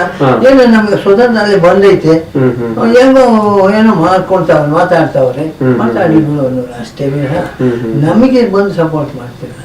ನನ್ಗೆ ನನ್ನದೇ ಮೇನ್ ಗುರಿ ಮಕ್ಕಳನ್ನ ತಯಾರು ಮಾಡ್ಬೇಕು, ದೇಶ ಪ್ರೇಮಿಗಳನ್ನಾಗಿ ಮಾಡ್ಬೇಕು ಮಕ್ಕಳನ್ನ. ಜನಸೇವೆ, ದೇಶ ಸೇವೆ ಇವೆರಡೇ ನಮ್ಮ ಮೇನ್ ಗುರಿ. ಆದ್ರಿಂದ ಜನಗಳಿಗೆ ಈ ವಿಷಯವಾಗಿ ನಾನು ಹೇಳ್ತಾ ಇದ್ದೆ, ದೇಶ ಸೇವೆ ಮಾಡಬೇಕು, ಜನಸೇವೆ ಮಾಡಬೇಕು, ಮೇನ್ ಗುರಿ ಅದು. ಈ ಗಳಿಗೆಯಲ್ಲೂ ನಾನು ಅದನ್ನೇ ಹೇಳೋದಲ್ಲಿ. ನಾನು ಅಲ್ಲಿ ದಾಸೋಹ ನಡೆಸ್ತಾ ಇದ್ದೆ ಅಥವಾ ಜನ ಬರ್ತಿರ್ತಾರೆ, ಅವರಿಗೆಲ್ಲ ಇದೇ ಹೇಳೋದು. ಇನ್ನು ಶಿಕ್ಷಕ ವೃತ್ತಿ ಪ್ರಾರಂಭ ಮಾಡಿದ್ರಲ್ಲ, ಸೊ ಆ ಸಂದರ್ಭದಲ್ಲಿ ಅವಾಗಿನ ವಿದ್ಯಾರ್ಥಿಗಳ ಮನಸ್ಥಿತಿ ಹೇಗಿತ್ತು? ನೀವು ಈ ದೇಶ ಭಾಷೆ ಬಗ್ಗೆ? ಇಲ್ಲ, ದೇಶ ಭಾಷೆ ಬಗ್ಗೆ ಮಕ್ಕಳಲ್ಲಿ ಇದು ಮೂಡಿತ್ತು, ದೇಶಾಭಿಮಾನ ಮೂಡಿತ್ತು. ನಾನು ಅಲ್ಲಿ ಹೈಸ್ಕೂಲ್ನಲ್ಲಿ ವ್ಯಾಯಾಮ ಶಿಕ್ಷಕನಾಗಿ ನಮ್ಮ ಹೆಡ್ ಮಾಸ್ಟರ್ ನನ್ನನ್ನೇ ಅಲ್ಲಿ ಅಪಾಯಿಂಟ್ ಮಾಡ್ಕೊಂಡ್ರು. ಸೇವಾದಳ ಕೇಂದ್ರ ನಾಯಕ್ ಮಾಡ್ಕೊಂಡಿದ್ದಲ್ಲ, ಆಯ್ದ ಮೇಲೆ ಅಲ್ಲಿ ಮಾಡ್ಕೊಂಡ್ರು. ಆವಾಗ NS ಹರ್ಡೀಕರ್ ಅಂತ ಈ ಸೇವಾದಳ ಸ್ಥಾಪನೆ ಮಾಡಿದವರು, ಅವರು ನಮ್ಮ ಸ್ಕೂಲಿಗೆ ಬಂದಿದ್ರು, ಮಿನಿಸ್ಟ್ರುಗಳು ಬಂದಿದ್ರು, KC ರೆಡ್ಡಿ ಬಂದಿದ್ರು. ನಾನು ಹೈಸ್ಕೂಲ್ನಲ್ಲಿ ಇದು ಮಾಡ್ತಾ ಇದ್ದಾಗ ಆವಾಗ ಮಕ್ಕಳಲ್ಲಿ ಇದು ಟ್ರೈನಿಂಗ್ ಕೊಡ್ತಾ ಇದ್ವಲ್ಲ, ಏನು ವ್ಯಾಯಾಮ ಶಿಕ್ಷಣ. ಆ ಸಂದರ್ಭಗಳಲ್ಲಿ ಈ ದೇಶ ಪ್ರೇಮದ ಬಗ್ಗೆ ಜನಗಳಲ್ಲಿ ಮಕ್ಕಳಲ್ಲಿ ತುಂಬುತ್ತಾ ಇದ್ದೆ, ನಾನು ಹೇಳ್ತಾ ಇದ್ದೆ. ಈಗ ನೀವು ಈ ವರ್ಷ ಸ್ವತಂತ್ರ ಬಂದು 75ನೇ ವರ್ಷದ ಸ್ವಾತಂತ್ರ್ಯ ದಿನಾಚರಣೆಯನ್ನ ಈ ವರ್ಷ ನಾವು ಆಚರಣೆ ಮಾಡ್ತಿದ್ದೀವಿ. ಸೊ 75 ವರ್ಷ ಅದಕ್ಕೆ ತುಂಬೋಯ್ತು. ನೀವು ಸ್ವತಂತ್ರಕ್ಕಾಗಿ ಹೋರಾಟ ಮಾಡಿದ್ರಿ, ಆ ನಂತರ ಈಗ ಅದಕ್ಕೆ 75 ವರ್ಷ ಆಗಿದೆ. ಈ ಸಂದರ್ಭದಲ್ಲಿ ನಿಮ್ಗೆ ಹೇಗ್ ಅನ್ಸುತ್ತೆ? ಖುಷಿ ಅನ್ಸುತ್ತಾ, ಅಥವಾ ಇನ್ನೂ ಏನೋ ಬದಲಾವಣೆ ಆಗ್ಬೇಕಾಗಿತ್ತು, ಅಥವಾ ಅವಾಗ ಹಾಗಿತ್ತು ಈಗ ಹೀಗಿದೆ ಅನ್ನೋ ಆ ತರದ್ ಏನಾದ್ರು ಅಭಿಪ್ರಾಯಗಳು ತಮ್ಮದು? ಇಲ್ಲ ಆ ಥರ ನನಗೆ ರಾಜಕೀಯದಲ್ಲಿ ಸ್ವಲ್ಪ ಬೇಜಾರು. ಹಾ ಹಾ ಹಾ. ರಾಜಕೀಯ ಹೊಲಸೋದೋಗೈತೆ, ಅದು ನನಗೆ ಇಡಿಸ್ತಾ ಇಲ್ಲ. ಜನಗಳಲ್ಲಿ ಇವನು ದೇಶ ಪ್ರೇಮ ಜನಸೇವೆ ಮಾಡೋ ಭಾವನೆ ಜನಗಳಲ್ಲಿ ಕಡಿಮೆ ಆಗ್ತಾ ಇದೆ ಈಗ. ಯಾಕೆಂದ್ರೆ ಸರ್ಕಾರ ಮಾಡ್ತಾ ಇರೋ ಅನ್ಯಾಯಗಳು ಅಷ್ಟಿಷ್ಟಲ್ಲ, ಜನಗಳಿಗೆ ಸೋಮಾತನ ಕಲಿಸ್ಬಿಟ್ರು. ಏನು ಬೇಕಾಗಿರಲಿಲ್ಲ ಅವರು, ಅವರಿಗೆ ರೇಷನ್ ಕೊಡೋದೇ ಆಗಲಿ, ದುಡ್ಡು ಕೊಡೋದೇ ಆಗಲಿ, ಸುಮ್ಮನೆ ಪ್ರತಿಯೊಬ್ಬರು 60 ವರ್ಷ ತುಂಬಿಟ್ಟು ಕೊಡು, ಏನಕ್ಕೆ ಬೇಕದು. ಆಮೇಲೆ ಇನ್ನೊಂದು, ಶಾಲೆಗಳಲ್ಲಿ ಶಾಲೆಯನ್ನು ಓಪನ್ ಮಾಡಿಸ್ತಾವ್ರೆ. ಈ ಖಾಸಗಿ ಶಾಲೆಗಳಿಗೆ ಇವರು ಪರ್ಮಿಷನ್ ಯಾಕೆ ಕೊಡಬೇಕು? ಕೂಡುದು. ಸರ್ಕಾರಿ ಶಾಲೆಗಳಿಗೆ ಮಕ್ಕಳೇ ಬರ್ತಾ ಇಲ್ಲ, ಮಕ್ಕಳು ಕಳಿಸ್ತಾ ಇಲ್ಲ. ಈ ಖಾಸಗಿ ಶಾಲೆಗಳು ಇವು ಹೋದ್ರು ಸೋಡಿದ್ರು, ಸರಿ ಅವರು ಸ್ಯಾಂಕ್ಷನ್ ಮಾಡಿದ್ರು. ಹಿಂಗಾಗಿ ಅದು ಬಹಳ ಹಾಳಾಗ್ತಾ ಇದೆ. ತಮ್ಮ ನಿಲುವು ಎಲ್ಲಾ ವಿದ್ಯಾರ್ಥಿಗಳು ಒಂದೇ ರೀತಿಯಾದಂತಹ ಶಿಕ್ಷಣ ಪಡಿಬೇಕು, ಅದು ಸರ್ಕಾರಿ ಶಾಲೆಗಳಲ್ಲೇ ಪಡಿಬೇಕು. ತಮ್ಮ ನಿಲುವು ಅದು ತಮ್ಮ ನಿಲುವು ಸರ್ಕಾರಿ ಶಾಲೆಗಳೇ ಆಗ್ಬೇಕು. ಇವರೆಲ್ಲ ಮಾಡ್ತಾ ಇರೋ ಬರೀ ದುಡ್ಡಿಗಾಗಿನೇ ಅಷ್ಟೇನೆ, ಅದು ಆಗಬಾರ್ದು. ಈಗ ಸ್ವತಂತ್ರ ಬಂದಂತ ಸಂದರ್ಭದಲ್ಲಿ ನೀವು ಕಂಡ ಭಾರತ ಹೇಗಿತ್ತು, ಮತ್ತೆ ಈಗ ನೀವು 75 ವರ್ಷ ಕಳೆದಿದ್ದೀರಿ. ಸೊ ಈಗಿನ ಭಾರತ ಆಗಿನ ಭಾರತಕ್ಕೆ ಹೋಲಿಕೆ ಮಾಡಿದಾಗ ತಮ್ಮ ಒಂದು ನಿಲುವೇನು? ಒಂದು, ನಾವು ಸ್ವತಂತ್ರರಾಗಿದ್ದೇವೆ ನಿಜ, ಆದರೆ ಪೂರ್ಣ ಸ್ವತಂತ್ರ ನಮಗೆ ಬಂದಿಲ್ಲ. ಸ್ವತಂತ್ರ ಏನೋ ಬ್ರಿಟಿಷ್ನವರು ಪೂರ್ಣ ಸ್ವತಂತ್ರ ಬಂದಿಲ್ಲ ಅಂತ ಹೇಳ್ತಿದ್ರಿ, ಅದನ್ನ ಹೇಗೆ ನಿಮ್ಮ ಮಾತುಗಳಲ್ಲಿ ಅರ್ಥೈಸ್ತೀರಿ? ಈಗ ಪೂರ್ಣ ಸ್ವತಂತ್ರ ಬಂದಿಲ್ಲ ಅಂತ ನೀವೇ ಹೇಳ್ತಿದ್ರಿ, ಸ್ವತಂತ್ರ ಬಂತು 47ರಲ್ಲಿ ಅಂತ ತಾವು ಹೇಳಿದ್ರಿ. ಈಗ ನೀವು ನಿಮ್ಮ ಮಾತುಗಳಲ್ಲಿ ಪೂರ್ಣ ಸ್ವತಂತ್ರ ನಮಗೆ ಬಂದ, ಹೇಗೆ ಅರ್ಥೈಸ್ತೀರಿ ಅದನ್ನ? ಹೇಗೆ ಜನಗಳಿಗೆ ಸರ್ಕಾರ ಶೋಷಣೆ ಮಾಡೋದನ್ನ ನಿಲ್ಲಿಸ್ಬೇಕು, ಅದನ್ನ ಜನಗಳ ಫ್ರೀಯಾಗಿ ಅವರು ಇದು ಮಾಡೋದಕ್ಕೆ ಅವಕಾಶ ಕೊಡಬೇಕು, ಕೊಡ್ತಾ ಇಲ್ಲ, ಅದು ತಪ್ಪು. ಸೊ ಹಾಗಾಗಿ ನೀವು ಪೂರ್ಣ ಸ್ವಾತಂತ್ರ್ಯ ಬಂದಿಲ್ಲ ನಮ್ಮ ಜನಕ್ಕೆ. ಅಂದ್ರೆ ನಮ್ಮನ್ನ ಆಳ್ತಕ್ಕಂತ ಸರ್ಕಾರಗಳು ನಮ್ಮನ್ನ ಇನ್ನೂ ಕೂಡ ಸ್ವತಂತ್ರವಾಗಿ ಬಿಟ್ಟಿಲ್ಲ, ಸ್ವತಂತ್ರವನ್ನ ಕೊಟ್ಟಿಲ್ಲ ಅನ್ನುವಂಥದ್ದು ನಿಮ್ಮ ಮಾತು. ಅವ್ರ ಆಡಳಿತ ನಡೆಸ್ತಾ ಇರೋದೇನು ಬರೀ ಜನಗಳ ಸೇವೆಗಲ್ಲ, ಜನಗಳನ್ನ ಶೋಷಣೆ ಮಾಡ್ತಾವ್ರೆ. ಅದು ನನಗೆ ಹಿಡಿಸೋದಿಲ್ಲ. ಈಗ ನಮ್ಮನ್ನ ಆಳ್ತಕ್ಕಂತ ಸರ್ಕಾರಗಳು ನಾವು ಸಾಕಷ್ಟು ಸಾರ್ವಜನಿಕವಾಗಿ ಸವಲತ್ತುಗಳನ್ನೆಲ್ಲ ಕೊಡ್ತಿದೀವಿ, ಅವ್ರನ್ನೆಲ್ಲ ಇದ್ ಮಾಡ್ತಿದೀವಿ ಅಂತ ಹೇಳ್ತಿದ್ರಲ್ಲ, ಹೇಳ್ತಾವ್ರೆ. ಒಂದು ಯಾವ್ದೋ ಒಂದ್ ಕಡೆ ಒಂಚೂರು ಕೊಟ್ರು ಮಾಡಿದ್ರು, ಏನಾದಂಗಾಯ್ತು. ಈಗ ರಷ್ಯಾ ತಗೊಳ್ಳಿ, ರಷ್ಯಾದಲ್ಲಿ ಪ್ರತಿಯೊಬ್ಬನು ದುಡಿಬೇಕು, ಅದು ತಿನ್ನಬೇಕು ಅಲ್ವ ಸರ್? ಪ್ರತಿಯೊಬ್ಬನು ದುಡಿಬೇಕು, ನಂದು ಅನ್ನೋದು ಯಾವ್ದು ಇರಬಾರ್ದು. ಎಲ್ಲ ಕೋಟಿ ಗಟ್ಟಲೆ ಇರ್ಮಾಡ್ಕೊಂಡು ತಲೆ ಮನೆವರೆಗೂ ತಿನ್ನುವಷ್ಟು ಕೂಡಿಕೊಳ್ಳೋದಲ್ಲ ನಮಗೆ. ಎಲ್ಲರೂ ಸಮಭಾವನೆಯಿಂದ ಇರಬೇಕು, ಪ್ರತಿಯೊಬ್ಬರು ದುಡಿಬೇಕು, ದುಡಿದು ತಿನ್ನುವಂತ ಕೆಲಸ ಆಗ್ಬೇಕು. ಸರ್ಕಾರಗಳು ಅವ್ರನ್ನ ಕೂರಿಸಿ ತಿನ್ನಿಸಬಾರ್ದು. ಇವತ್ತೇನಾಗಿದೆ, ಕೆಲಸ ಅಂತ ಒಬ್ರು ಮಾಡೋದೇ ಇಲ್ಲ, ಹೋಗೋದೇ ಇಲ್ಲ. ರೇಷನ್ ಬರ್ತೈತೆ, ದುಡ್ಡು ಬರ್ತೈತೆ, ಇನ್ನೇನ್ ಬೇಕು ಅವ್ರಿಗೆ? ಯಾರಾದ್ರು ಜಮೀನಲ್ಲಿ ಹೋಗಿ ಜಮೀನಲ್ಲಿ ಹೋಗಿ ದುಡಿದೇ ಇದ್ದಾಗ ಈ ಬೆಳೆ ಎಲ್ಲಿ ಬೆಳೆಯೋದು? ಜನಗಳು ತಿನ್ನೋದು ಹೇಳ್ತಾರೆ ಎಷ್ಟು ಅಂತ. ಯಾರೋ ಕೆಲವು ಒಬ್ರೊಬ್ರು ದುಡಿದ್ರೆ ಇಷ್ಟು ಇದನ್ನ ರಾಷ್ಟ್ರವನ್ನ ಸಾಕೋಕ್ ಆಗ್ತಾ ಇದೆಯಾ? ಆ ಪರದೇಶಗಳಲ್ಲಿ ಸಾಲ ಮಾಡೋದು, ಆ ಸಾಲ ತಂದು ಇವ್ರ ತಲೆ ಮೇಲೆ ಎಳೆಯೋದು, ಅಷ್ಟೇ ಸರ್ಕಾರ ಮಾಡ್ತಾ ಇರೋದು. ಈಗ ನಮ್ಮನ್ನ ಆಳುವಂತ ಸರ್ಕಾರಗಳು ದುಡಿಯೋ ಕೈಗಳಿಗೆ ಕೆಲಸವನ್ನ ಕೊಟ್ರೆ ದೇಶ ಉದ್ಧಾರ ಆಗ್ತದೆ ಖಂಡಿತ. ನನಗೆ ಆ ಒಂದು ನಂಬಿಕೆ ಐತಿ. ಎಲ್ಲರೂ ದುಡಿಬೇಕು, ಸಮಭಾವನೆ ಇರಬೇಕು, ದ್ವೇಷಾಸೂಯೆಗಳು ಇರಬಾರ್ದು.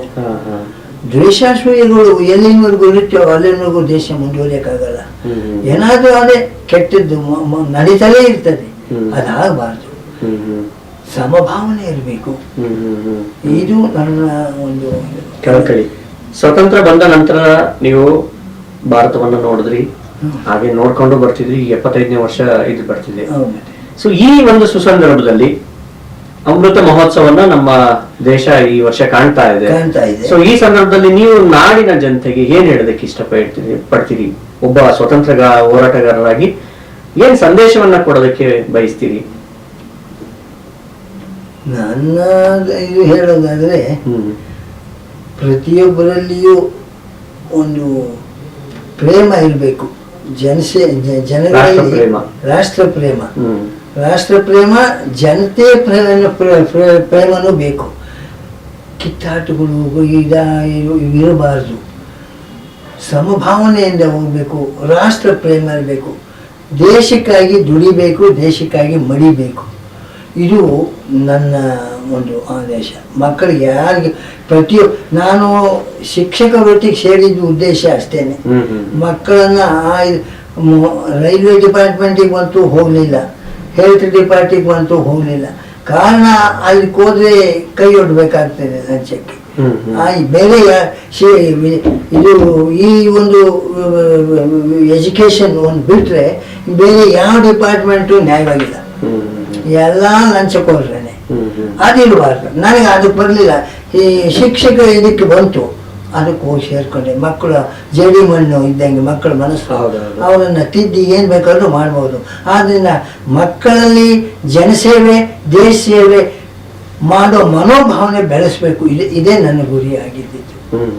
ಹೀಗಾಗಾದ್ರೆ ಇವತ್ತಿನ ಪೋಷಕರಿಗೆ, ಮಕ್ಕಳ ವಿದ್ಯಾಭ್ಯಾಸ ಮಾಡ್ತಾ ಇರ್ತಕ್ಕಂಥ ಪೋಷಕರಿಗೆ, ಶಿಕ್ಷಕರಿಗೆ ತಾವು ಏನ್ ಹೇಳಕ್ಕೆ, ಒಬ್ಬ ಶಿಕ್ಷಕರಾಗಿ ಮತ್ತೆ ಹೋರಾಟಗಾರರಾಗಿ ಮತ್ತೆ ತಾವೊಬ್ಬ ಹಿರಿಯ ಜೀವಿಯಾಗಿ ಪೋಷಕರಿಗೆ ಹಾಗೂ ಮತ್ತೆ ಇವತ್ತಿನ ಪಾಠ ಮಾಡ್ತಕ್ಕಂಥ ಶಿಕ್ಷಕರಿಗೆ ಏನ್ ಹೇಳಕ್ ಬಯಸ್ತೀರಿ ದೇಶ ಮತ್ತೆ ಭಾಷೆ ಬಗ್ಗೆ? ಪೋಷಕರಿಗೆ ನಾನು ಹೇಳೋದು ಇಷ್ಟೇ, ಮಕ್ಕಳನ್ನ